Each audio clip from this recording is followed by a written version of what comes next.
Shalom. Thank you. All right, man. Thank you.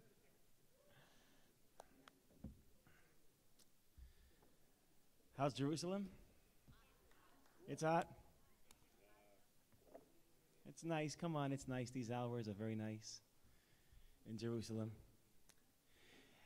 In the short time we have tonight, I want to share a story about, I would say, a history of two ideas.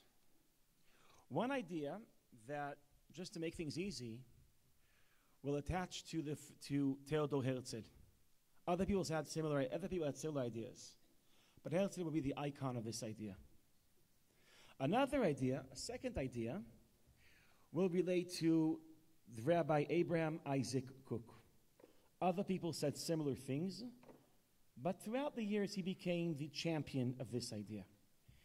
And what we'll try to try to explain two very important ideas about Zionism, the way they both understood Zionism, and then we'll try to track down the history of two ideas. I believe that not only do people have stories, also ideas have stories, and tonight we're going to try to tell the story of these two important ideas. And what I'd like to do is to listen with empathy to both ideas. Both are powerful ideas. And what we might discover is that these ideas, which are powerful ideas, in the end clashed with each other and tore Israel apart. Let's start with Theodor Herzl. A few years ago, when I was working a lot with the book called Sefer HaKuzari, the book of the Kazars. So there was something about that book that struck me, that this book is founded on a legend, the famous legend about the kingdom of the Kazars. What I found very interesting about this story, about the kingdom of the Kazars, is that when Jews believed the story, throughout the generations, wherever Jews were, and they bumped into this legend, they believed the story. What was the story? It's the story that somewhere in the end of the earth, there's a kingdom that admires us. There is one place in the world where people love Jews. And they love Jews so much, and they admire Judaism so much, that one day they decided as a country, as a kingdom, to convert to Judaism. And then they all became Jews. Now this was a story, a legend, which might have a small amount of a nucleus of historic facts attached to it, but it's obviously an inflated legend. And what's interesting about the story, that Jews believed this. They wanted to believe that there is redemption, not only in the end of history, but also in the end of geography. Somewhere in the end of the world, there is a place where we are wanted, where people really like us. Now, a friend of mine, which is a psychoanalyst that deals with youth in Israel, I shared this story with her. And she deals with, 10th graders, 11th graders. And she thought this story is a very interesting story. Because in every class, in any high school, there's always a few kids in a class that have imaginary friends. And she said, who has an I'm not asking. If you want to volunteer this information, that's fine. But I'm not asking. So who would be a candidate to have an imaginary friend? Someone that you imagine that likes you and is a witness to your life, and you share everything, and will accept you or she'll accept you no matter what. Who is the candidate to have an imaginary friend? The one who feels quite lonely, doesn't have any friends. Some people have imaginary friends even when they're 40s. I have a good friend that has a imaginary friend. I don't want to talk about it. What does it say about the psyche of the Jewish collective in the Middle Ages that as a collective we had an imaginary friend? That as a collective, we imagined that there is another country where people admire us, that they love us. This story doesn't tell us a lot about the kingdom of the Kazars. It tells us much more about the psyche of Jews. For many, many years, Jews felt lonely, isolated, many times persecuted. And if there is an ancient Jewish dream, a Jewish wish, is to be accepted, is to be loved. And this is a good background to understand Theodor Herzl's Zionism. Because for Theodor Herzl, the purpose of Zionism is to make this dream a reality. For Theodor Herzl, the purpose of Zionism is to make the Jews accepted, really accepted among the nations of the world. That's the purpose of Zionism. You see, for Herzl, the purpose of Zionism is not to isolate the Jews politically somewhere in the world, but to connect the Jews to the world. He just understood the paradox that the only way that the Jews will be a part of humanity is if they isolate themselves politically from humanity. And he thought that once we have a state of our own, a state of the Jews, and it doesn't matter where the state would be. It could be in Argentina or in Eretz Israel, as he wrote in the State of the Jews. It could be in Uganda, like he offered a few years later. It could have been in different places.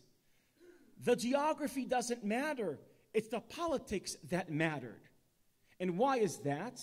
It's because he thought that the reason why Jews are isolated, persecuted, and not an organic part of humanity is because they don't have a state of their own. If they will only have a state of their own, anti-Semitism will vanish altogether. You see, this is different than the way Herzl is taught many times in Israel, maybe also in North America, where he's taught that the state of Israel is supposed to protect the Jews from anti-Semitism. That's not Herzl Zionism. That's Ben-Gurion Zionism. That's Labor Party's movement Zionism. That's Mapai Zionism. That's the notion that they hate us. We have to have a safe, a miklat batuach, a safe refuge that we could run away to, and a strong army to protect ourselves from people that don't like us. But that's not Herzl Zionism. His Zionism is not that we need a state in order to protect Jews from anti-Semites. His Zionism is much more radical. He thought Zionism will make anti-Semitism vanish altogether. It will cancel anti-Semitism. They hate us because we don't have a state. We'll have a state. Anti-Semitism will vanish. By the way, did that work out?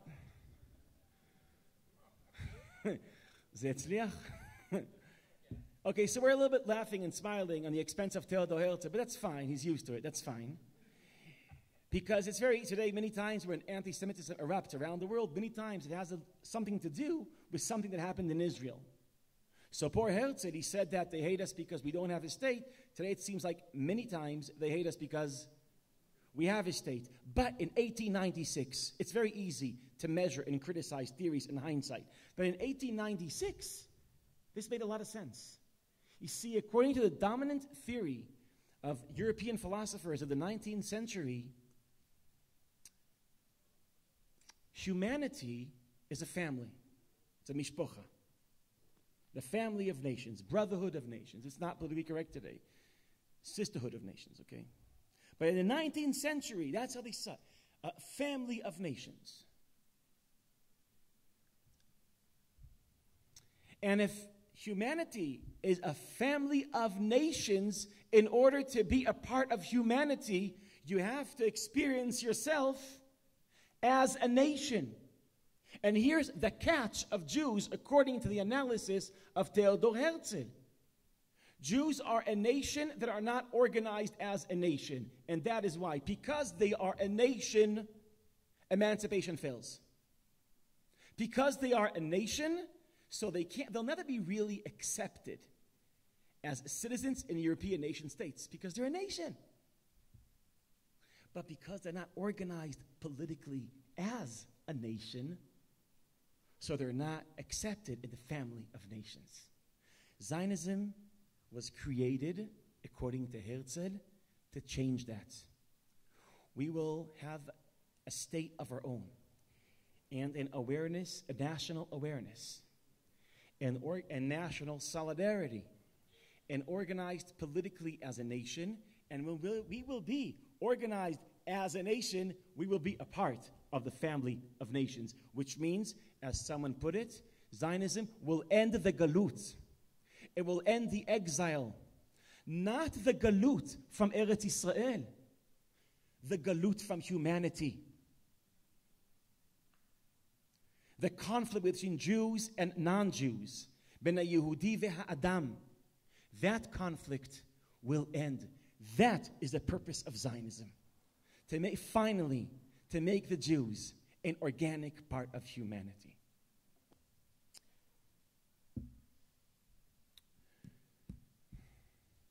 I'd like now to, after I try to present in a nutshell how radical and exciting the vision of Herzl was for Zionism, I'd like to introduce an alternative vision for Zionism. A Zionism, let's call it for now, romantic Zionism. Not a Zionism of ending the conflict between Jews and humanity, but a conflict that's there to end, a Zionism that's there to end the conflict between Jews and themselves, their mystical soul. I'll try to explain this. According to a romantic vision of national awareness, a nation is a living organism. It's more than the sum of the individuals that are a part of the nation. It's a whole personality. It's an organism. And this organism has a spirit and it has a body. Now, the spirit of every nation, as European 19th century philosophers said, like Hegel, the spirit of every nation expresses itself through its culture. Descartes and Pascal are expressions not of two French geniuses, but the spirit of the French people. Dante, Machiavelli, Michelangelo are expressions of the Italian spirit. Shakespeare, an expression of the British spirit, of the English spirit. The Talmud Bavli, the Talmud Yerushalmi, the Zohar, Moreh Nevuchim, these are expressions of the spirit of the Jews, of the Jewish nation. So every Jew has a spirit and expresses itself in its culture, but every nation also has a body. And what is the body of a nation, according to the romantic understanding of nationality? What is the body of a nation? What is the body of a nation? It's land. The body of the Italian people is Italy, the boot. And the body of the Jewish people is Eretz Israel. Which means, in the romantic understanding of nationality, my homeland is where we live as a nation. Is not, see, the way many times capitalist Western people understand space, we see space as something very instrumental. It's an answer to the question, where you are. But with a romantic vision, space, my place, is not only the answer to the question, where I am. First and foremost, it's the answer to the question, who I am. It's not where I am. It's a part of my identity. It's who I am. It's our body. Now, if it's our body, so now we can understand one important line from the Rav Kook. The Rav Kook, in an article comes out in 1920, in a book called Orot, it's an article called Eretz Israel, and it starts with the following line, which became a classic among the disciples, and the disciples of the Rav Kook. It goes like this. I think now we have enough framework to understand this line. Eretz Israel, einena דבר חיצוני, קניין חיצוני לאומה. I'll say it again. Eretz Israel, the land of Israel, einena, it is not, קניין חיצוני, meaning it's not, how do you say קניין? It's not acquisition. Meaning, let's try to think about this. If I tell you that my legs belong to me, I think you would think that I'm weird. I have proof that my legs belong to me. That's weird. My legs, my shoes. I hope my shoes belong to me. My pants, I hope, belong to me. My legs don't belong to me. They don't belong to me. They are me. They're part of who I am. My body is a part of who I am. Jabotinsky writes that our real problem is not with the people that say the Eretz Yisrael lo shayechet le'am Yisrael. Our problem is with the people that say Eretz Yisrael shayechet le'am Yisrael. Our problem is not with the people that say that the land of Israel doesn't belong to the Jewish people. Our problem starts with the people that try to prove that the land of Israel does belong to the Jewish people, because there is a categorical problem here. You're assuming it's external. It belongs to us. It doesn't belong to us. It is us. And if you are here with me, let's take this one step forward. If the land is a part of who we are, it's our body. So, according to this, think as a Kukian. Can you do that? To think as a Kukian. What is Galut then? What is the Jews in Galut? Scattered all over the world, but are not living in their homeland. What is Galut? What is it then? It's an out-of-body experience. That's what it is. It's a one hell of a spiritual experience. The Zohar and the Talmud, and it's all our culture, are great expressions of the Jewish spirit, but the spirit is disconnected from its body. And in light of this mystical understanding and vision of nationalism, so what is Zionism then? What is Zionism then? It's the return of our spirit to our body, meaning Zionism is not the return of Am Yisrael to Eretz Yisrael.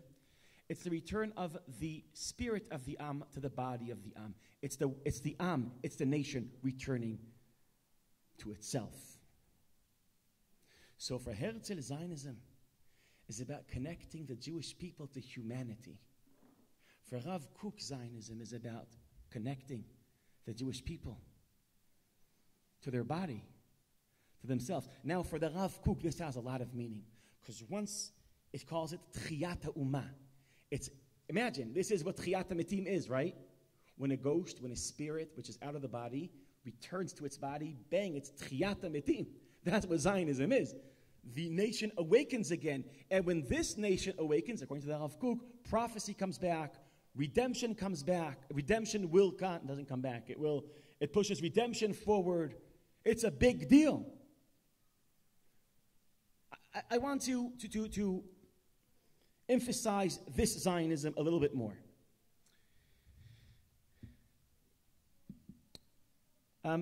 Romantic vision of space, of land, assumes something very intuitive, that memories attach themselves to places. They have a tendency. Memories attach themselves to places. Which means when you return to a place where you had a dominant memory, you're not only returning to a place, you're returning to something is awakening inside you. Imagine a couple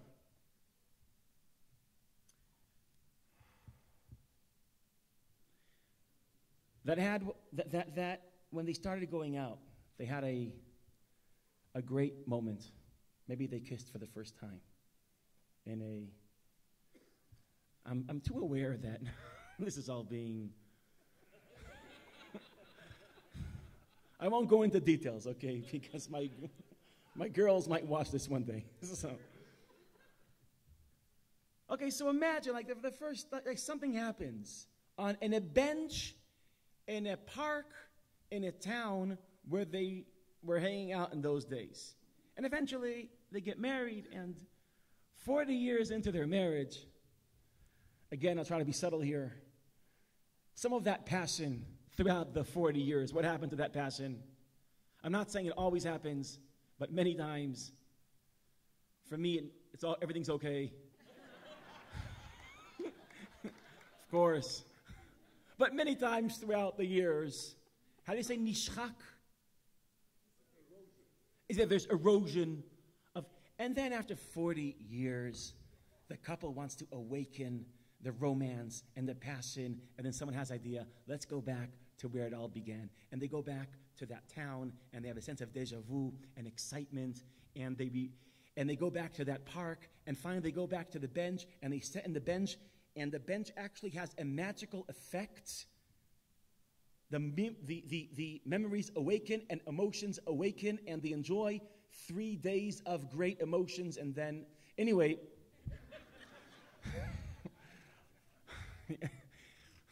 anyway, is there any here that didn't get married yet? I don't want to, everything's okay, really. It's really, it's a good idea. Now, by the way, now for people, the other people in that park, what is that bench for them? Other people, bystanders in that park. What is that bench for them? It's just a bench. For them, it's who they are. In a romantic vision of space, Eretz Yisrael is where all our national memories are attached to land, to places, to Bethlehem, to Shechem, to Hebron, to Yerushalayim. And the return to Eretz Yisrael is a return to our ancient memories. And in the romantic vision, there is a very there's a psychological theory here. The memories our national memories will wake up. And the spirit of our nation will wake up, and prophecy will come back. It's a very big deal. Chernichovsky, an important poet, said, Ha'adam eino ela, tavnit nof moladeto. A person is who we are, is where we are. We are a reflection of the views of our childhood. The capitalistic tendency to separate identity from space is something that loses a lot of power. Okay. So these are two very important ideas about what Zionism is. Is it a return to the world or a return to ourselves? A return to the world through sovereignty or return to ourselves through land? And by the way, which one of these visions is a more authentic vision of Zionism? I think that is a ridiculous question I've just asked. Yeshayahu Leibovich always used to teach us, back then in the 70s and in the 80s, that he said, En emunah layahadut. When you ask, what does Judaism believe? What is Judaism's attitude towards this question? So Leibovich always used to say, Judaism doesn't have a worldview. He used to say, En emunah layahadut, yesh emunot layehudim. And to paraphrase Leibovich, maybe I want to say that about Zionism. There isn't, what does Zionism think? What do Zionists think? Just like we trained our minds to realize that there is a pluralism within Judaism, there's also a pluralism within Zionism. And the Zionism of Herzl is as a Zionism of the Rav Kook. And with these two authentic, utopian visions of Zionism, I would like to start our lecture tonight. Okay, now we've established, two ideas. And if there are any questions in this stage, what I'd like to do now, if there isn't any, unless somebody... Yes? What happens when the couple goes back to the bench and the bench is the roast? The erosion happens in the bench and not in the couple. Okay, you're taking this metaphor very seriously. So how about, and I think I know what you mean, okay? She says, what happens, can I change the question? What happens, now tell me if this is what you meant, if the couple returns to their bench and there is another couple sitting there? Was that what you meant? Okay, so you're gonna, let's be romantic and push them off so we can have our moment. That would be taking the metaphor, but I don't want to do that yet, okay? Let's not do that yet. Let's enjoy ideas at their purity before they get messed up by reality. And now let's dive into reality. So, the truth has to be told. These versions of Zionism weren't the important versions of Zionism at the end of the 19th century and beginning of the 20th century. They weren't even important Zionisms when the state of Israel was born. I just want to notice two paradoxes. In the 14th of May, when David Ben Gurion declared the independence of Israel, something happens that night. That night, a war is declared on Israel. And several Arab armies invade Israel and start a war. That, in many ways, has never ended. So poor Herzl, he thought, once we have a state, no more conflict. But the moment Ben Gurion declared our independent state, that's when a major conflict began. Which means that 14th of May, 1948, that moment was a moment where Theodor Herzl's dream came true. And that was also the moment where his dream was destroyed. Think about Herzl. Think about the Rav Kook. Where did Ben Gurion declare our sovereignty in 14th of May, 1948? Hey, Iyar, Tashach. Tel Aviv. And what was supposed to be the boundaries of the new Jewish state? Not Jerusalem, not Bethlehem, not Shechem, not Hebron, right outside of biblical Israel. And that is why the son, Rav Kook wasn't alive then, the son of Rav Kook has a testimony. When that happened, everyone was dancing and he cried, Et arzi chileku. He cried. Why did he cry? Because finally, the dream is becoming a reality. Finally, the Jews are returning to their homeland, but they're returning right next to the homeland. They're not returning to the bench, using the metaphor. They're not returning to where our memories, the living memories. We're not returning to our organic body. We're returning to Tel Aviv. As you know in the Bible, who lived in the coast? The Philistines. And the Hebrews lived in the hills. And when we came back, the Jews went to the coasts, where we weren't in the biblical times. Because on the mountains, who was living? The Palestinians, which it's interesting, their name is linked to the Philistines because of the Roman connection of the name. So poor Rav Kook, the moment where his dream came true was the moment where his dream was destroyed. This happened 1948, was a moment where both great ideas of Rav Kook and Herzl were clobbered and became irrelevant. And there were other ideas, especially socialism, by the way, that were what William James called living ideas, ideas that create inspiration and drive people to action.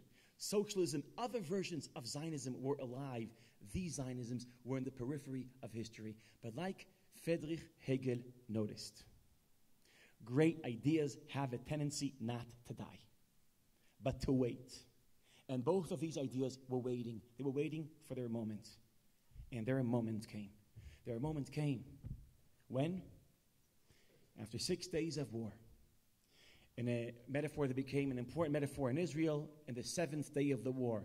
Hayom HaShvi'i Shenimshach 50 Shana. And here's what happens. The descendants of Herzl, which were not aware that they are ideological descendants of Herzl, which is interesting why, we're not going to go there now. They wake up day after this tremendous victory, and they look around, and they say, wow, we've just more than tripled the size of our country, and now we have something we've never had. We have territorial assets that have diplomatic value. We have the Golan Heights. That's a territorial asset that the Syrians want, and we have Judea and Samaria, or the West Bank. That's a territorial asset that Jordanians want, and we have Gaza, probably not Gaza, but the Sinai Peninsula, which is land that the Egyptians want, and we have. So what can we do? The first time we have bargaining cards in our history, we could trade this for a peace agreement, and that's exactly what the Israeli government decided to do. A week and a half after the war, they made a decision that we should offer this land, most of it, for peace. And this is what the UN Resolution 242 was about, land for peace, fulfilling Herzl's Zionism. Because finally, Israel could stop being Medinat Bivtzar, a fortress country disconnected from its area, and become finally an organic part of the area.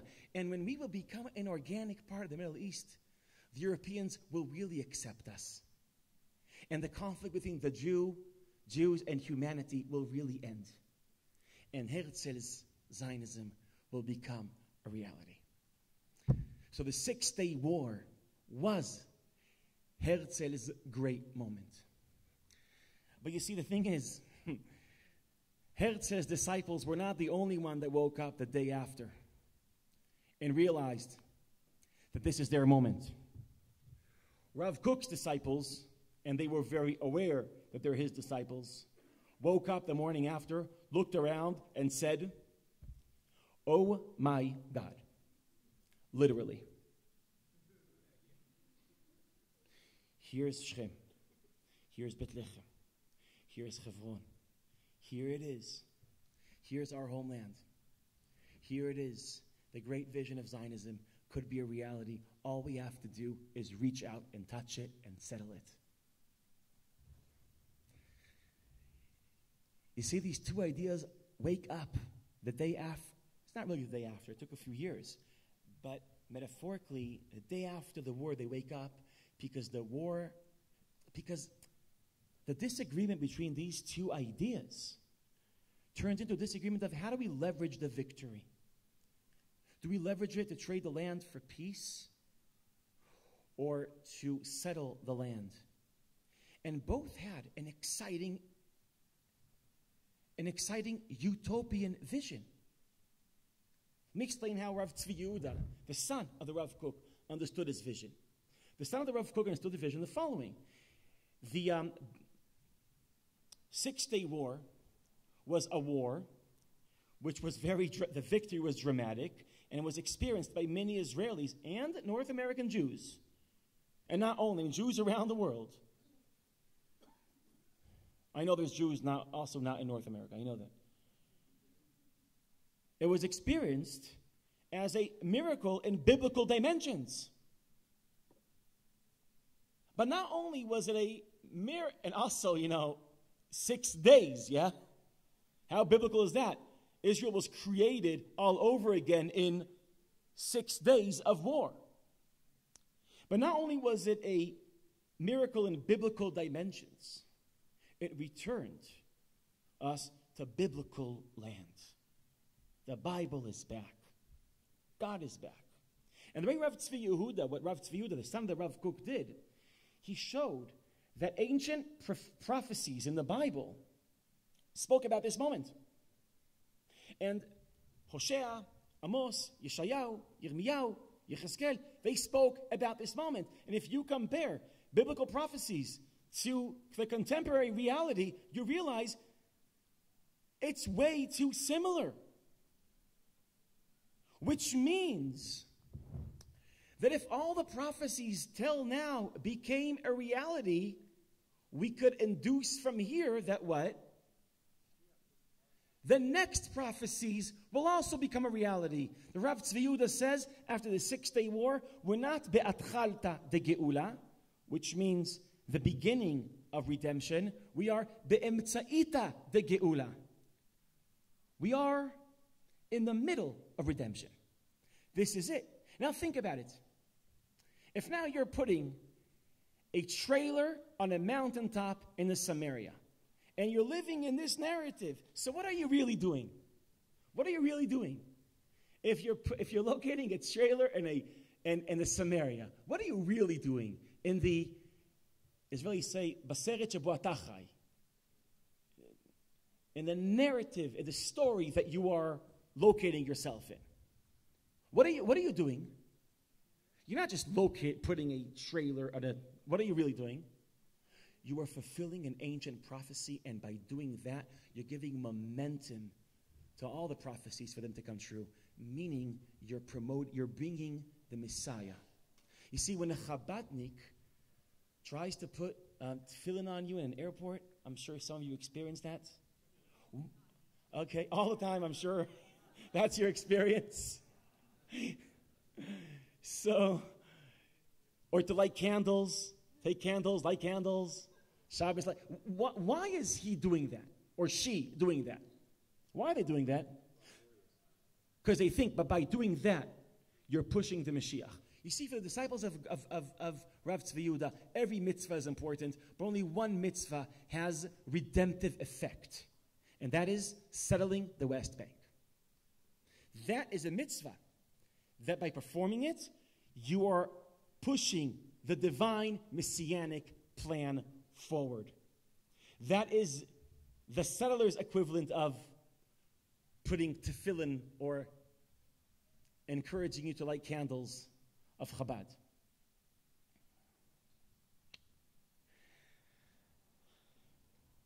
On the other hand, there was an exciting vision that if Israel returns this land to the Arabs, it will cure the Middle East. And if Rav Tzvi Yehuda was the most important articulator of the vision, the utopian vision of the right, it took time for the utopian vision of the left to have clear words. It actually happened in 1993, articulated by Shimon Peres. Wrote a book called A New Middle East, Mizrach Tichon Chadash. And he shows how a withdrawal from the West Bank will lead to, into a completely new, healthy, westernized, liberal Middle East. So we have two messianic visions. And these two visions that are clobbered in 48 come back to life in 67, clash with each other, and tear Israel into pieces. Shabbat Shalom.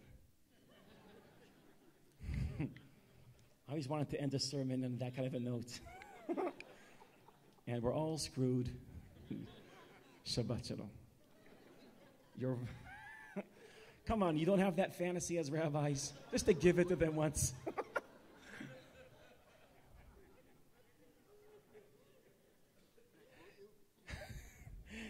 So, these two ideas, which I thought stage one was 48, where they're clobbered, and 67, when they come back to life and clash each other, I think for Israel, I think what I'm going to share now is something that happened for Israelis. I don't know if it happened to Jews around the world.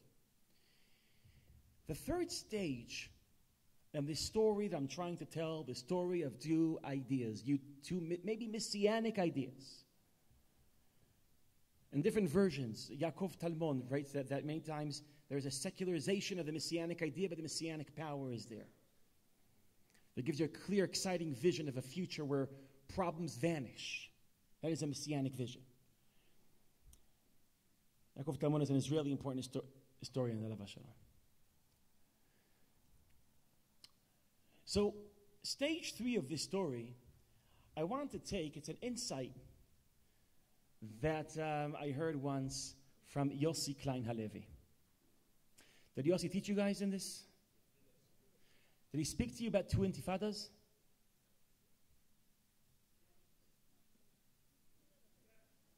I'll just do it, okay? But listen, if Yossi comes back to this idea, so act surprised. I say, oh, it's a great idea.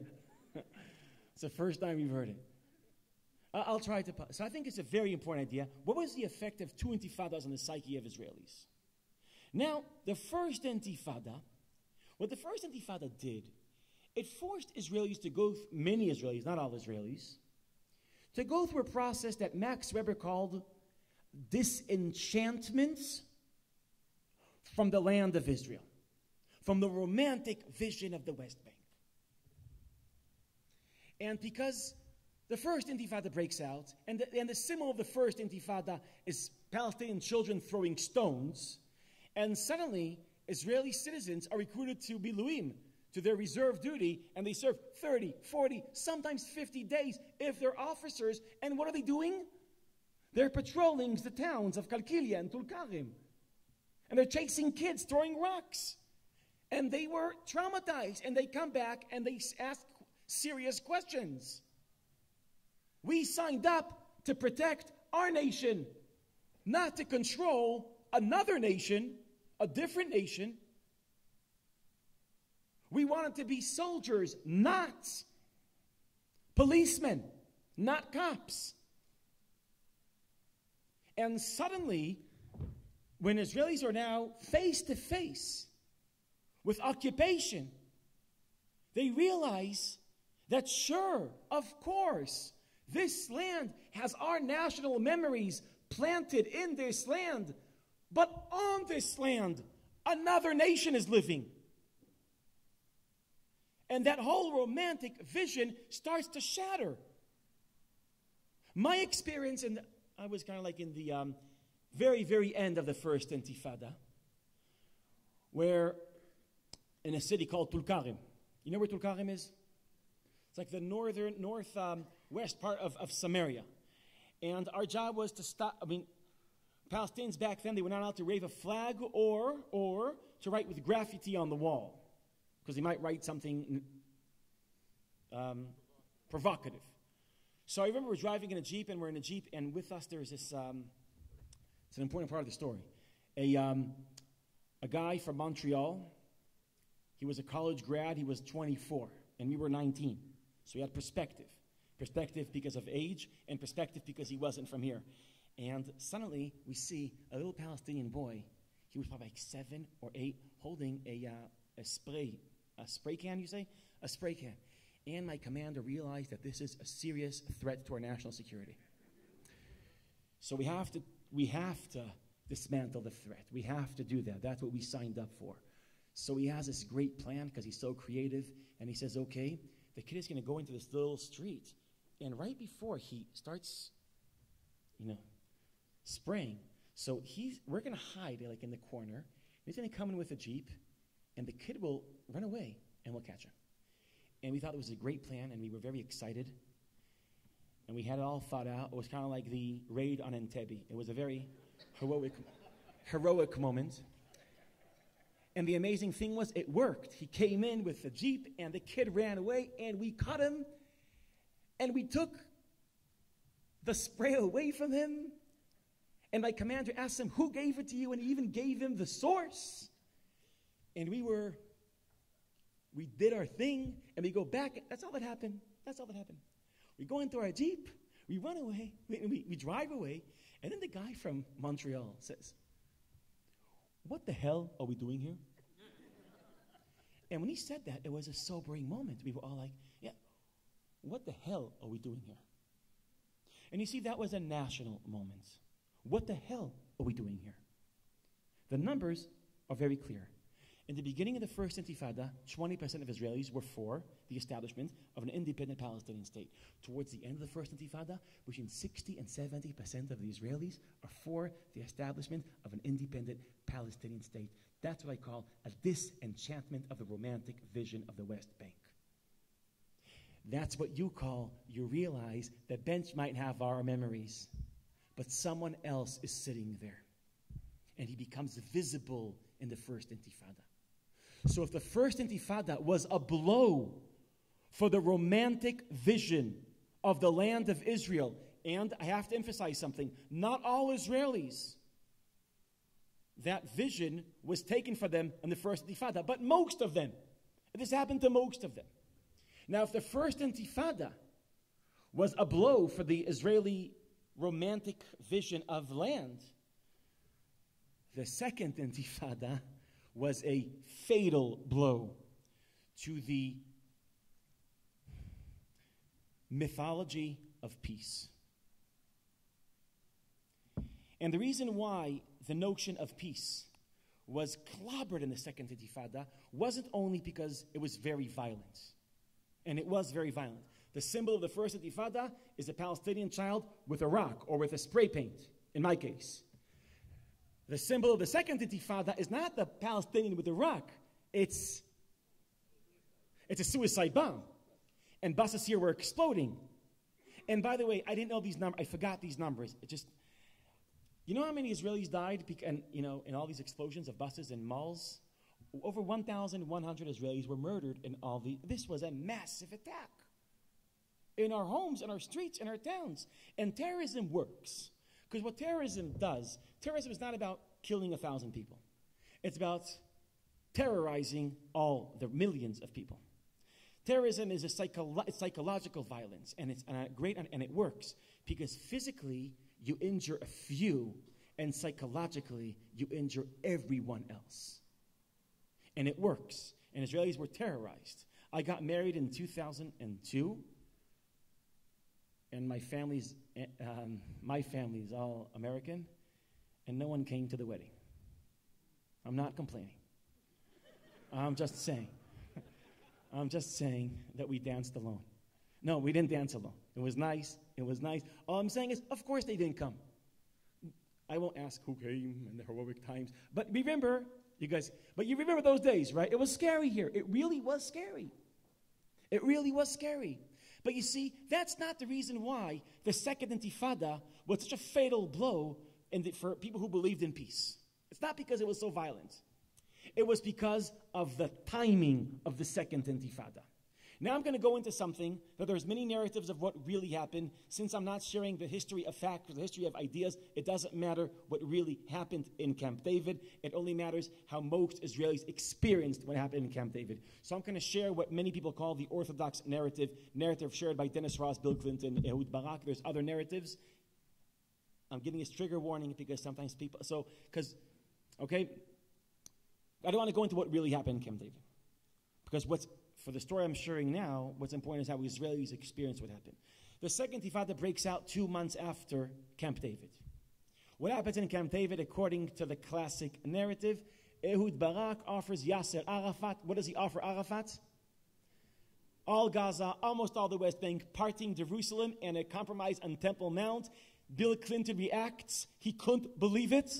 He couldn't believe it. He writes in his biography, he thought that this is a compromise that no Israeli leader would ever offer again to Arafat. By the way, Clinton was wrong. Olmert offered a little bit more. It was close to be right. He was shocked. Dennis Ross was shocked. What did Arafat say? Actually, he didn't even say no. But what's important, he didn't offer a counter-narrative. Palestinians say they didn't offer a counter-narrative in 1988. There's different. But the thing is, 2 months later, the Second Intifada begins. There is a disagreement among the Israeli intelligence community, the Shabak and Aman. The Shabak is like our FBI, and Aman is the military intelligence, I think, did Arafat initiate the Second Intifada, or did they just join it? But it doesn't matter. What matters is that most Israelis could not accept the narrative that when buses were exploding and malls were exploding and people, and we were all terrified, that all this violence and all this terror was a result of the occupation. Because after all this breaks out after we offered to end the occupation. That's why the timing of the Second Intifada was a fatal blow for the Israeli left and anyone who believes in peace. And many Israelis started to remember all over again that the relationship between occupation and conflict is the other way around. After all, the occupation didn't create the conflict. It's the conflict that led to occupation. By the way, do you know how clobbered the idea of peace is in Israel today? It never recovered the Second Intifada. Parties on the left stopped even say, vote for me and I'll bring you peace. Because they know, you see, even politicians think they can't even get away with that promise. Ever since 2013, peace is not even a promise of politicians, let alone a dream of a society. So I have a question. How do most Israelis, so now that we've listened to 2 ideas, and 3 events happening to the ideas. 48, they're clobbered. 67, they come back, they clash. And in 2 intifadas, both ideas lose their charisma, lose their energy. How does Israel post 2 intifadas? How do Israelis post 2 intifadas? How do they look like? Something like this. In the first Intifada, we realized that we can't control the Palestinians. In the second Intifada, we realized that maybe we can't trust those Palestinians. So where does that leave us? Where does that leave us? I'll tell you where it leaves us according to polls.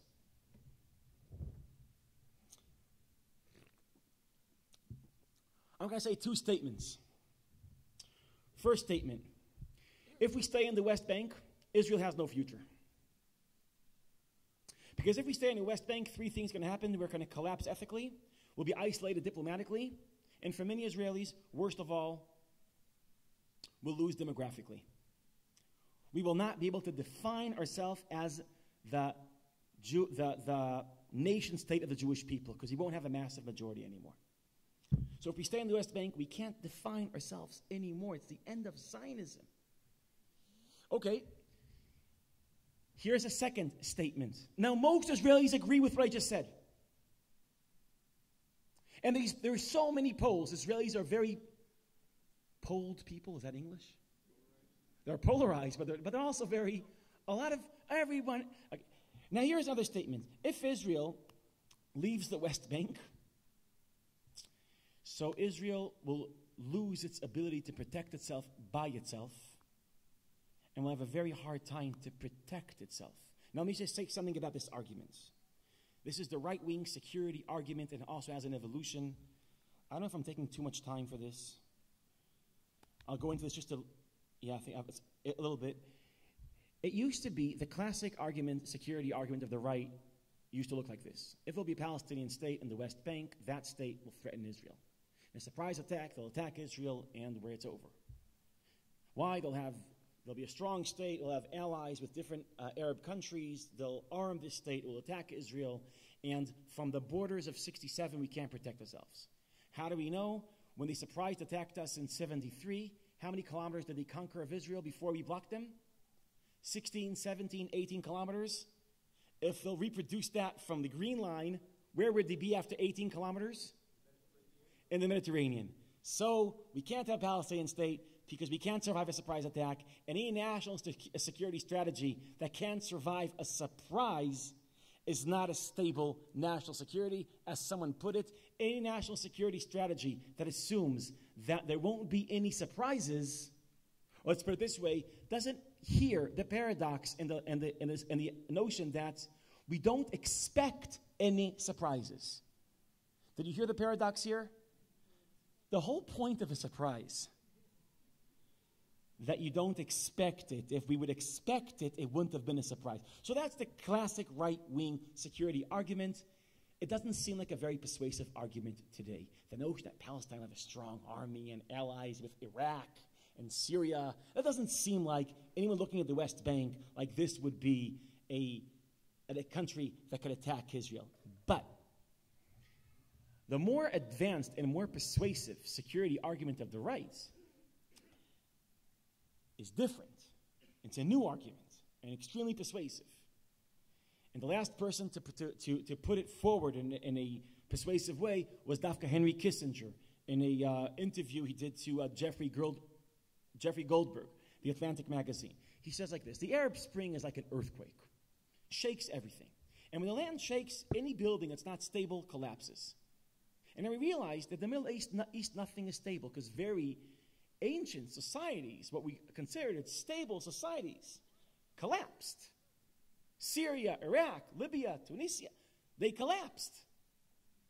So Kissinger asked, if ancient stable countries collapsed, will a new weak Palestine survive? You see, what really terrifies Israelis is not a strong Palestine. It's a weak Palestine. It's a dysfunctional Palestine. It's a Palestine that will enable the chaotic forces of the Middle East to enter Palestine because it's dysfunctional. And the chaotic forces of the Middle East, chaos in Arabic, as this is a word that many Israelis know, maybe Jews do also, fawda. Fawda. The chaos in the Middle East will enter the West Bank, and the chaos of the West will enter the West Bank. Where will that chaos go? It would spill into Israel. So, you know how many Israelis are persuaded by what I just said? Many. And here's the thing. Many Israelis believe that if we stay in the West Bank, we lose our ability to define ourselves. And if we leave the West Bank, we'll lose our ability to protect ourselves. Which means that if we stay in the West Bank, we're threatening our future. And if we leave the West Bank, we're threatening our stable future. Which means anyone who agrees with both statements realizes we're screwed. Shabbat Shalom. Now, the notion, not everyone, by the way, not everyone agrees with both statements, but most Israelis do. That we can't stay in the West Bank. We can't.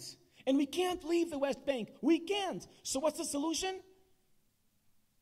This perplexity is a result of two ideas clashing.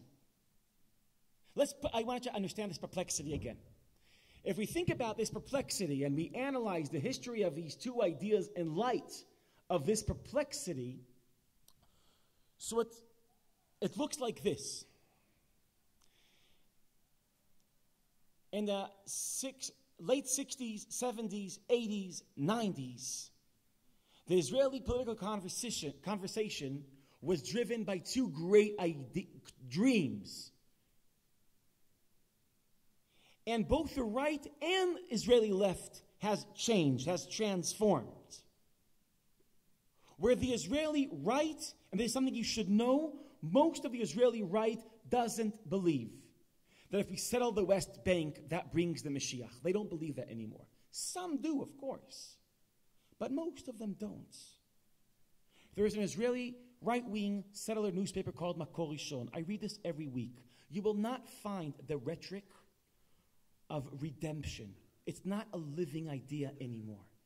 What the Israeli right stopped saying is if you'll settle the West Bank, you'll have redemption. All they're saying is that if we leave the West Bank, we'll have catastrophe. The Israeli left, for the most part, stopped selling the narrative that if we leave the West Bank, we'll have peace. Another newspaper I like reading, Haaretz, does not speak about peace, it speaks about occupation. Meaning, it doesn't say that if we leave the West Bank, we'll have peace and redemption and a cured Middle East. It doesn't say that anymore. It says that if we stay in the West Bank, we'll have catastrophe. You see, the right and left in Israel went through a similar transition, and they're a mirror image of each other. The right is not saying if we'll settle the land, we'll have redemption, but if we leave the land, we'll have catastrophe. And the left is not saying if we leave, we'll have redemption. If we stay, there'll be catastrophe. Meaning both sides moved from dreams to fears. And I think that is good news. That is good news. Because you see, dreams have a tendency to have a zero-sum game. Like either you have one dream or the other dream. But fears, anxieties, well, anyone that suffers from anxiety, I won't ask. But anyone that suffers from anxiety knows that there's no problem to accumulate a few of them. Like if I'm afraid of closed places, I have no problem to add to that one day a fear of heights. No problem. We could add that too. Why not? You see, when it was about dreams, every camp had its dreams. But when it was about fears, we could accumulate both fears. That's exactly what happened to Israelis. Israelis today carry the anxiety of the right, the fear of a withdrawal, and the anxiety of the left, the anxiety of occupation. We carry both anxieties. We're afraid that if we stay in the West Bank, we can't protect the Jewish majority, and if we leave the West Bank, we can't protect our stability. Now, this perplexity I call Catch 67. Remember the movie? Not the movie, the book Catch 22. Remember what the Catch 22 is? There's a guy that. Remember the story, right? So he wants to stop flying because he's flying too much and fighting too much. And he really wants to stop, and he's looking for a way to stop, and then he realizes that he's going crazy, and that is good news. Why is that good news? Because if you're losing your sanity, you get not to fly anymore. But there's a catch. If he'll tell his commanders that he's losing his sanity, they'll assume he's sane. Because if he doesn't want to fly, he's sane. Only crazy people want to fly. And here's the catch. The only thing that will guarantee they'll stop flying is an action that will guarantee they'll continue flying. That's the catch-22. Here we are. Staying in the West Bank is a problem. It threatens our existence. Leaving the West Bank threatens our existence. Here we have a problem that the solution to the problem deepens the problem. This is a catch-20. I mean, this is a catch-67. Not all Israelis live catch-67. There are Israelis on the right that say, "Yeh beseder, we can sell the West Bank. Don't worry. Yeh beseder. There's nothing to worry about. Just be strong and believe." And by the way, what enables people to say we could just, not think about rational, like diplomacy and demography and sell the West Bank and say, "Yeh beseder"? Yeah, Hashem, believe in God. There's a song that Israelis love. Misha ma'amin, lo mefached. Okay. Yeah, you see there's some. So just if you believe, if you believe, so you don't have to be afraid. And if you believe that living here and settling this land is an ancient prophecy and it's a fulfillment of Messianic, so just trust God. There's people that say, we could leave and establish a Palestinian state and there's chaos in the Middle East, but everything will be okay. Everything will be okay. We could leave and withdraw and everything will be okay. You know why? Because the international community is going to guarantee our security. And we should trust the international community, and there'll be NATO forces in the Jordan Valley. And if we trust the international community, everything will be all right. But most Israelis, if we need to trust God or the international community, most Israelis, well, you see, maybe Zionism is not Herzl and not Rav Kook. Maybe Zionism is something that Ruth Rice put forward once in a book called Jews in Power. And she says like this: in 1,900 years of diaspora, Jews lived in political communities and autonomies.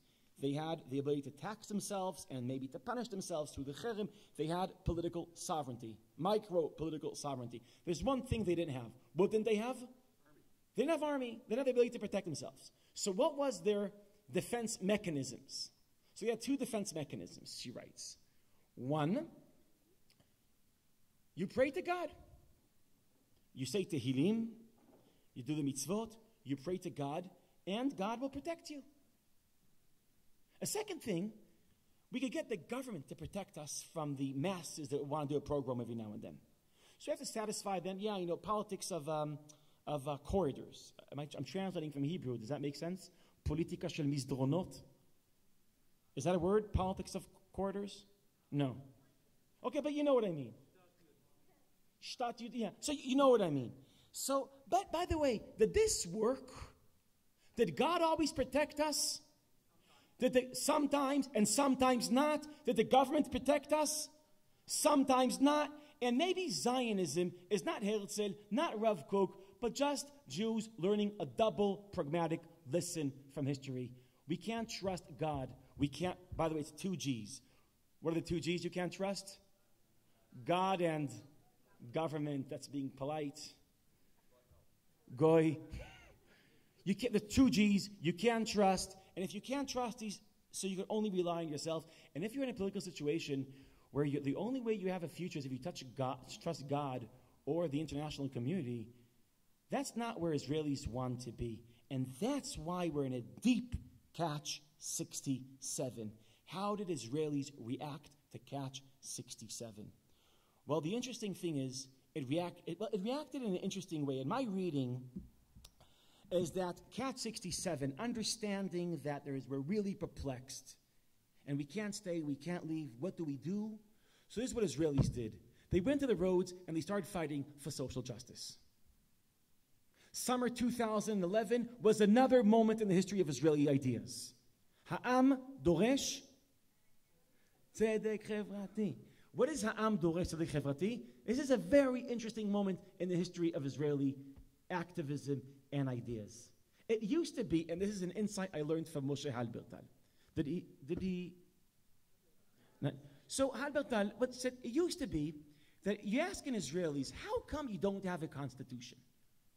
He would say, you're right, we should have a constitution, and we'll take care of that. After we end the conflict, we'll take care of constitution. And why do Orthodox rabbis control Judaism in Israel? You're right, it's completely wrong, and we'll take care of that. We will take care of that. Just after we end the conflict, we'll take care of that. And why is there such an impossible gap between the wealthy and non-wealthy, and 19 families have control over 60% of the Israeli economy? These are, by the way, not conspiracy theories. These are actually, So why is it? You're right, we should take care of that. We'll make it a real agenda. You know when?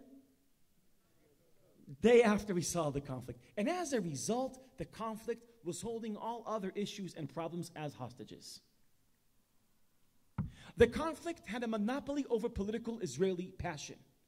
If you organized a rally for on issues of settlements or withdrawal, peace or war, tens of thousands of Israelis would come and rally passionately. If it was about social justice, not many people would come. There was an Israeli joke. I don't know if it comes out well. Maybe I'll just give up. But when there's a rally, so there's always say, a bus will leave from this community and that community. So if it's for social justice, so like the taxi will leave. And so not people would come. The joke was it's always for people and always the same people. Because the conflict owned Israeli political passion, had a monopoly over Israeli political passion. Something happens in summer 2011. We're not tens of thousands, hundreds of thousands of Israelis hit the roads, move to tents, and rally passionately for social justice. For the first time, the conflict lost its ownership over Israeli political passion. And ironically, why did Israelis start thinking about other issues? And rallying for other issues, and caring for other issues. Ironically, my read is, we always thought this would happen after we end the conflict. Maybe it started happening after many Israelis realized that maybe the conflict is not going to end. The fact that we started ignoring the conflict doesn't mean the conflict is ignoring us. The conflict is still there. But it stopped being the issue, and it became one of the issues. I tried to share a story of two ideas in 4 moments. They're clobbered in 48. They come back to life in 67. They start eroding in 2 intifadas, and Israelis are perplexed, and they asked, what do we do now? And they just changed the topic of the conversation. Toda rabba.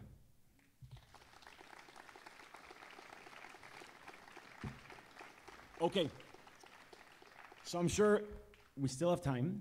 I'm sure there's a lot of questions. So I'll take some questions, then I'll say what I really wanted to say. Yes, please.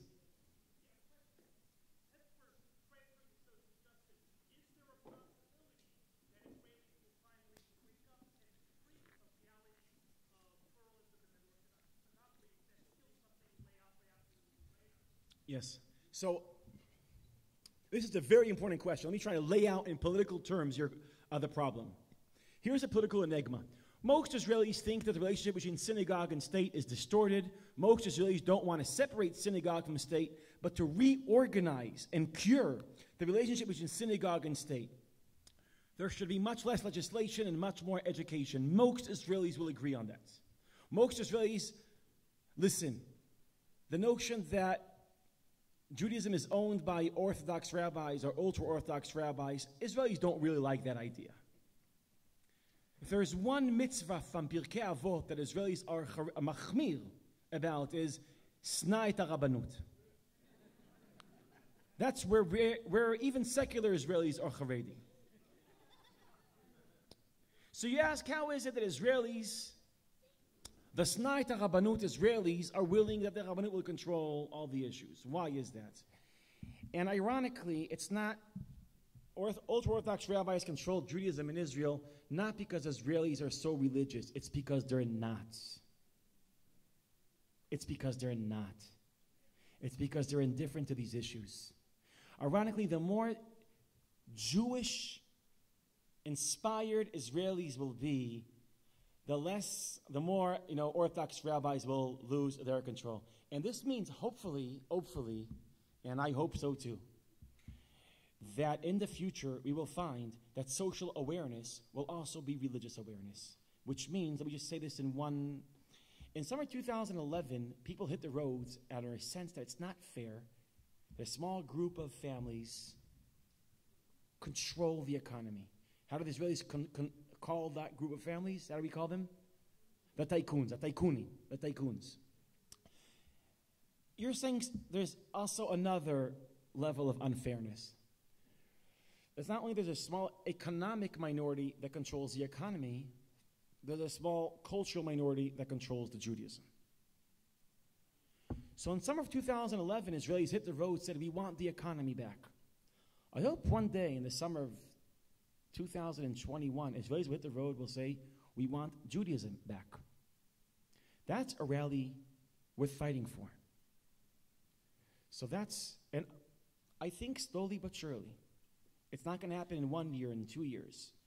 But Israelis that want their economy back from the tycoons of the economy will want Judaism back from the tycoons of Judaism.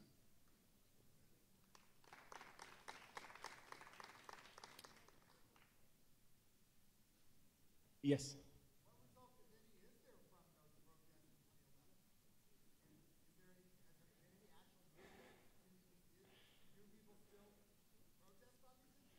I tell you, it's a big question. It's a big question. It's obvious that the Israeli conversation, political conversation, became more rich, more diverse, not a one-issue conversation. People question, was there real change since then? It's a question, but I can tell you on the conversation level, the Israeli conversation became larger and richer ever since the summer of 2011. We have a broader awareness. Yes? I watched from afar the national trauma 12 years ago, the dismantling of the settlements in Gaza, and last year, on such a minor scale, the dismantling of Amona. And my question is,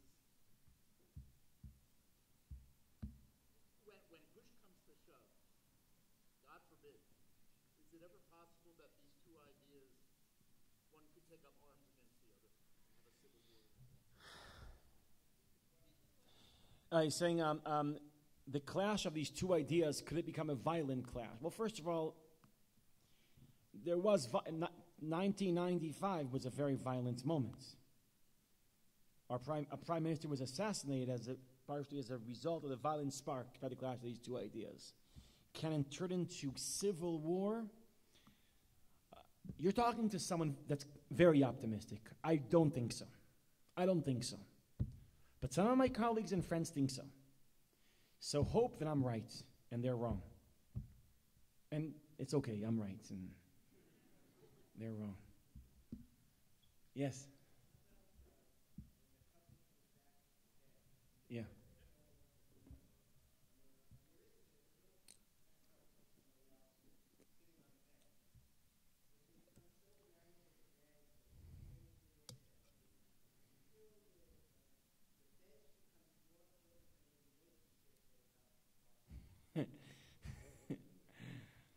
It's a good metaphor, isn't it?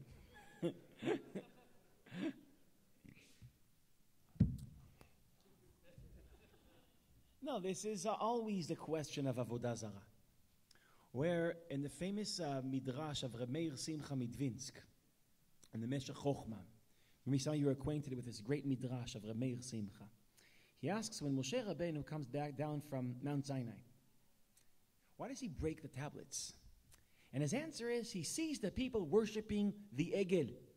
And he realizes that if they're worshiping the Egel, I give them the tablets, that's just God's handwriting, they'll worship the tablets. So he breaks the tablets to show them that even God's handwriting can be broken, that nothing is sacred in this world. So the notion that everything that could elevate your awareness could become the focus of your awareness is the seduction of anything religious. Anything religious. And the great, as Rabbi Simcha Midvinsk was Lithuanian. And as a Lithuanian, he knew that sometimes we could worship the Torah. Instead of the Torah encouraging us to worship God, it becomes the object of our worship. So it could be that we could worship Torah, we could worship the Rebbe, we could worship land. So land has its role, like anything in Judaism, to elevate our awareness. And there's always the seduction that our awareness will be trapped inside of it. So you could say that about anything, including Eretz Yisrael. Yes?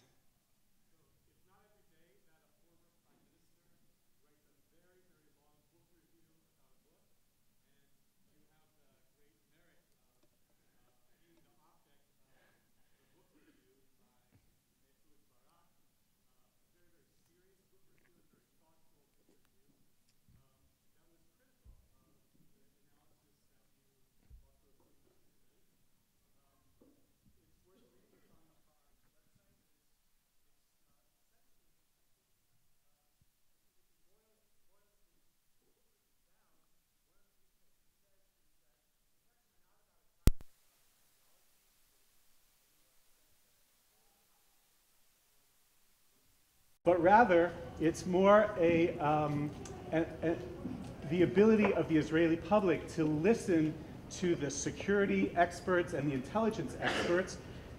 And Ehud Barak wrote, an absolute majority of Israel's intelligence community and security community is very clear that separation from the Palestinians is not only possible, but that's the solution. So isn't it, this is really the question I mean, tonight you presented over and over a question of polling Israelis. What do Israelis think? So isn't it really a question of the fact that there's no political will or the ability of the Israeli population to listen to the security experts? Let me say, so first of all, did most of you read Barak's critique, or is this something new? So this is very, very specific. Let me just say, Barak wrote a very serious critique of Count 67, the book I wrote. 4,000 words in Haaretz. And a week later I responded in 3,000 words in Haaretz. And the main difference between me and Barak is that Barak was wrong. And I was right. Shabbat So let me just say one thing. First of all, I don't want to go into my very interesting, I think it was a very interesting Barak's critique. Barak's critique was powerful and persuasive and serious. I don't want to go into the backwards poetry. Me and Barak just say one thing. Is Count 67 an objective reality? That's a question. Is it a subjective reality? That's out of any question. That's Israelis are captured in Cat 67. Israelis believe that a withdrawal is a threat and staying in the West Bank is a threat. Barak says it's not symmetric. If we stay in the West Bank, it will end our political life. If we leave, it won't. People on the right blame me that my book is all wrong because it's not symmetric. Meaning, the demographic problem is not real. There's different numbers. The left is making numbers up. It's fake news. It's not. I'm serious. It's what people are saying. There is a different demographer called Joram Ettinger that has a whole different set of numbers. And Stephen Cohen is here. He probably knows the truth. And there's different numbers. And it's okay. We could. But the withdrawal is it. So all I'm saying is people on the right are saying that the arguments are not balanced. The right is right and the left is wrong.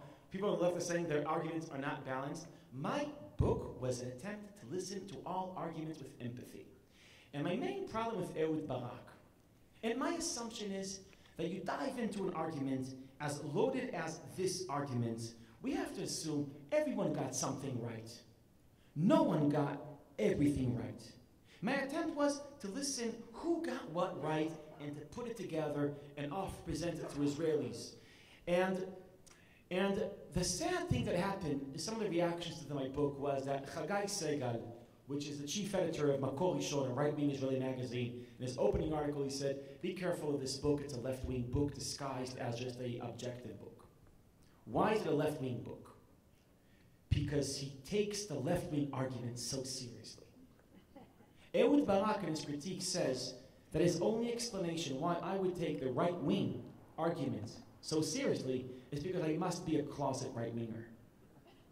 Now this is exactly the way the conversation that my book is trying to grow out of. Trying to say, maybe I could listen to the left without being labeled as a leftist. Maybe I could listen to the right without being labeled as a right-winger. We will only have an interesting conversation if we could have an open conversation without the fear of being labeled while we are having that conversation. I think that's worth it.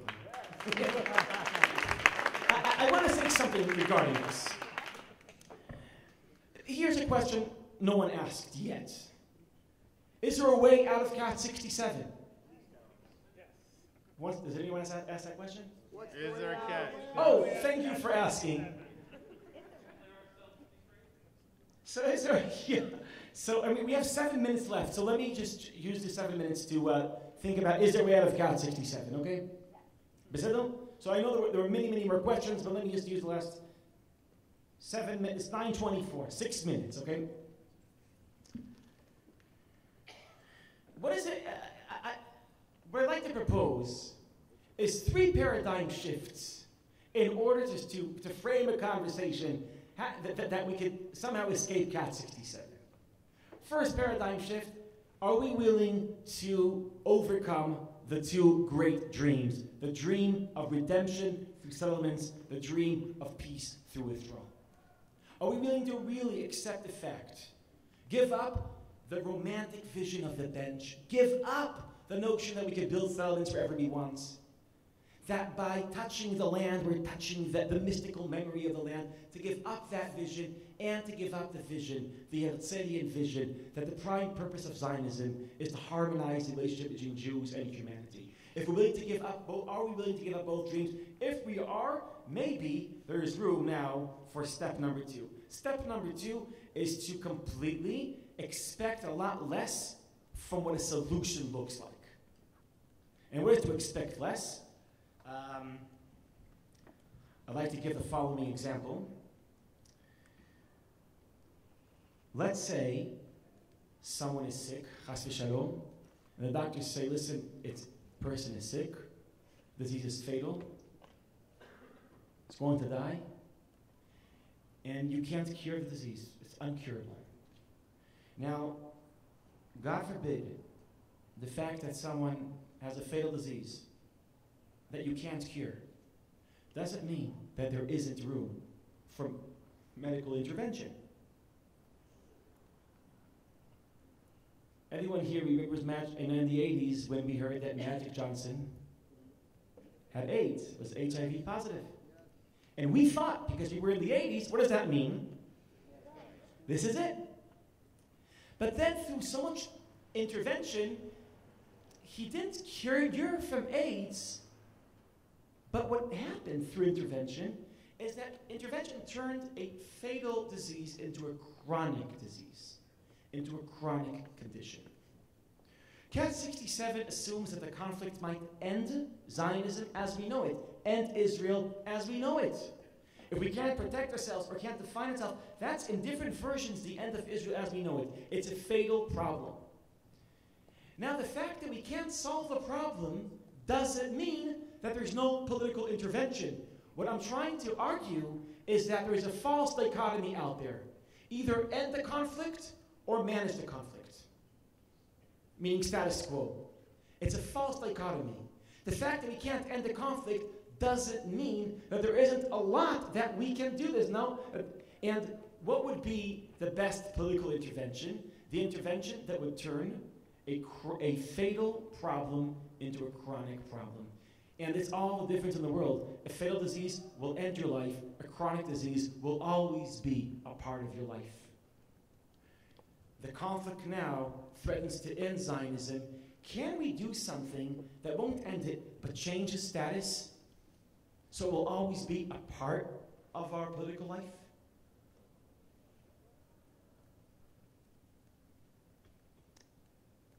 And paradigm shift number 3.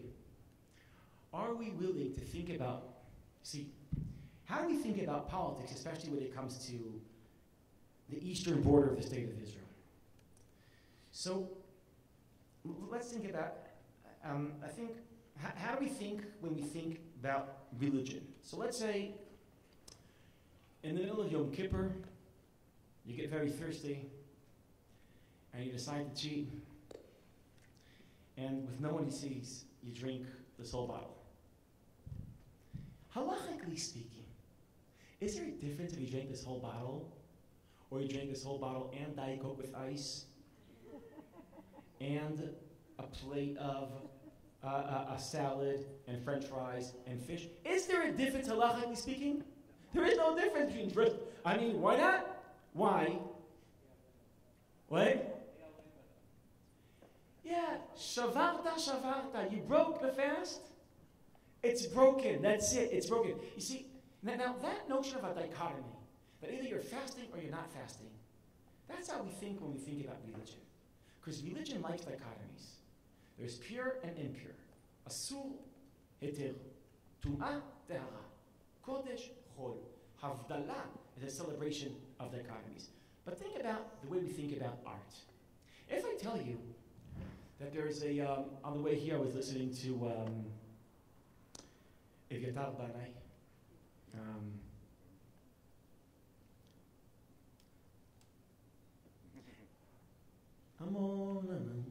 Anyway, if let's say I'll sing a song now. And I'll tell you, I didn't find this song inspiring. Will you think that I think that this song is disgusting? No. The alternative to inspiring is not disgusting. The alternative, maybe it's a great song, just not inspiring. Maybe it's an okay song. Maybe it's a not bad song. Maybe it's kacha song. Meaning the alternative to inspiring is not disgusting. Because when we think about religion, we think in dichotomies. When we think about art, so there's not dichotomies. There's in Hebrew we say yesh retzif. There's a continuum. What would happen if we, now when we think about politics, do we think about politics like we think about religion, using dichotomies? Or like we think about art, using a continuum? How do we usually think about politics? If you listen to the political conversation, you'll realize we're using religious way of thinking when we think about politics. It's always all or nothing. It's always dichotomies. For the right, if you're not on their side, you're not a patriot. On the left, if you're not this, you're a fascist. It's all dichotomies, which means that we think about politics like we think about religion. Now, many people think, I think so too, we should separate religion from politics. What I'm speaking about now is more important, I think, more important, not only separating religion from politics, but not turning politics into religion. What would happen if we think about politics like we think about art? Not using dichotomies, but using quantitative categories. It would look like this. Think about it would look like this. We would stop trying to end the conflict, like either there's conflict or no conflict. What about much less conflict? Is that okay? If you think about religiously, there's conflict, there's conflict. But if you think about like art, what I achieve by much less conflict is the fact that there is less conflict. How about peace? Think about the way we think about peace. When will peace come? Who will bring the peace? That's a religious way of thinking. There's a world with peace. Today there's no peace. There's a dichotomy. How about thinking about it Talmudically? There is peace in the world. There should be more peace. Talmidei Chachamim marbin shalom ba'olam. Hem lo mevi'im shalom marbin. Meaning, there is peace in the world, not enough, let's make more peace. Are we willing to think that way about the occupation too? If we can't end the occupation, does that mean we maintain the occupation? Is there a possibility to dramatically minimize the amount of occupation? These three paradigm shifts, ending our dreams, not trying to fulfill our dreams through politics. 2, moving from not ending the conflict, but trying to turn a fatal problem into a chronic condition. And 3, willing to think about politics like we think about art, which means make more peace, a lot less occupation, less conflict. This might be language that will enable us to ask, how do we escape Cast 67? This is how it would look like. Escaping Cast 67 is asking what are the actions that would dramatically minimize the occupation of the Palestinians without dramatically threatening the lives of Israelis. The interesting thing is, there are many actions that can do that. There are many actions that can do that. And we're not debating them because we're trapped in ideologies. I'll present now, just so it will be also a Jewish conversation, where it's not only Haggadah, there's also Halacha. I want to present some actions, but I just want to tell you, I don't know if I even agree with these actions. There could be other actions. I just think that the way to steer a debate is to throw an example, and then it generates thinking. So these are actions, many of them exist within the Israeli intelligence community, and these are nothing very creative, I want to say. Where's the occupation? He's asked another question. We think about occupation in quantitative categories. So if you're a Palestinian living in Ramallah, which means you're in land Shetach A, you're experiencing less occupation than if you're a Palestinian living in Shetach, in land C. But even if you're in land A, you're experiencing a certain level of occupation. By the way, I want to define occupation. Occupation is a military control over civilian lives when the military control wasn't appointed by a government elected by those civilians. That's the definition of occupation. So, okay. So here's the thing. If you're, I'll use my hands, okay? Let's say this is A, okay? This is Shem. And over here is Ramallah. That's also A. The problem is, the Shetach in between is C, which is controlled by Israelis. So it means you want to move from Shem to Ramallah.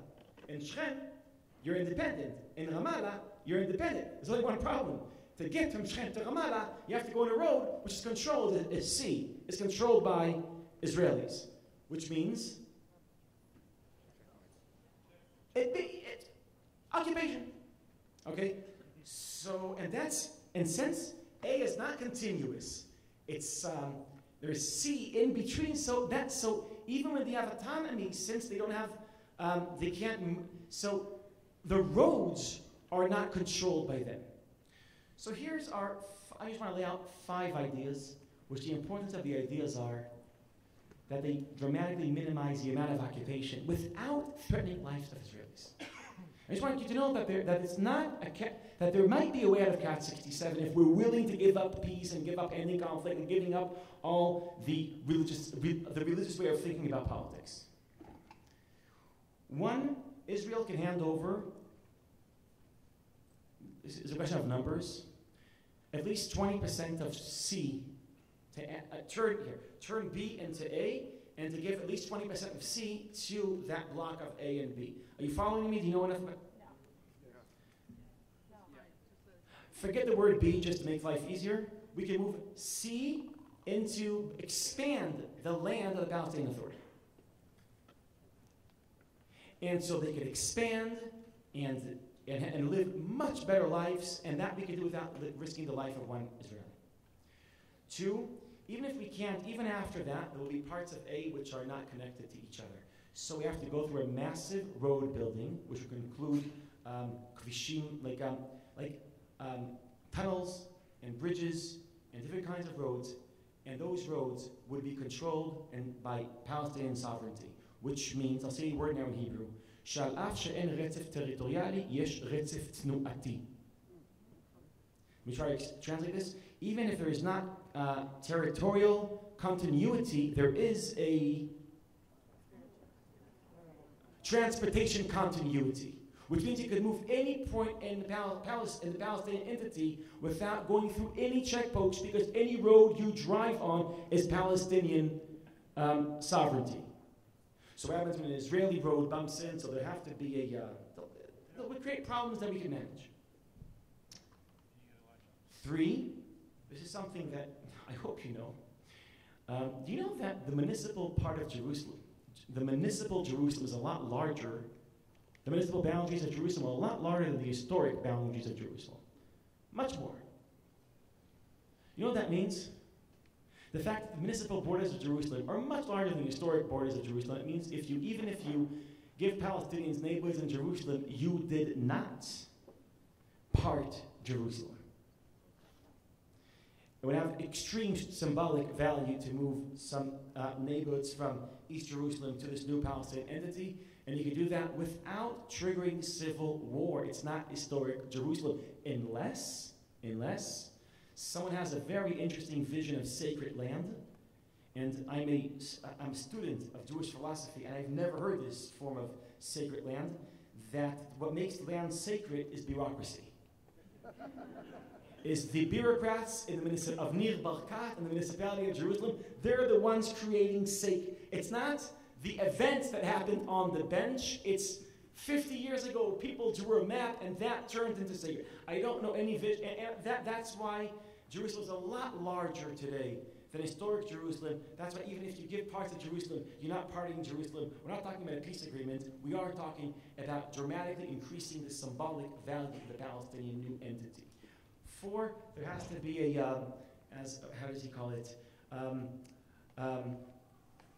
Very easy connections to Jordan with a Palestinian terminal in Amman, so they can have an easy way out.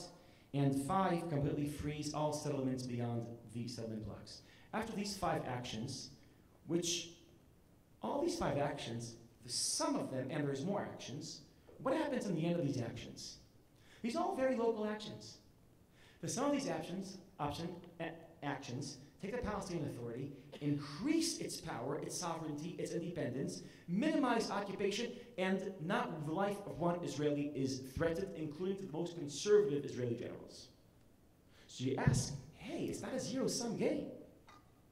We can minimize occupation without threatening Israelis, so why don't we do it? I'll tell you why. People on the right don't want it because this land is supposed to be for settlements. People on the left don't want it because this land we need to hold on to for the great peace agreement. So ideologies and thinking about politics with religious categories are freezing our ability to do something in order to escape Cat 67. And what I hope is that since most Israelis reacted to Cat 67 by changing the conversation, speaking about something else, maybe the Israelis that embodied Cat 67 should start speaking about this issue.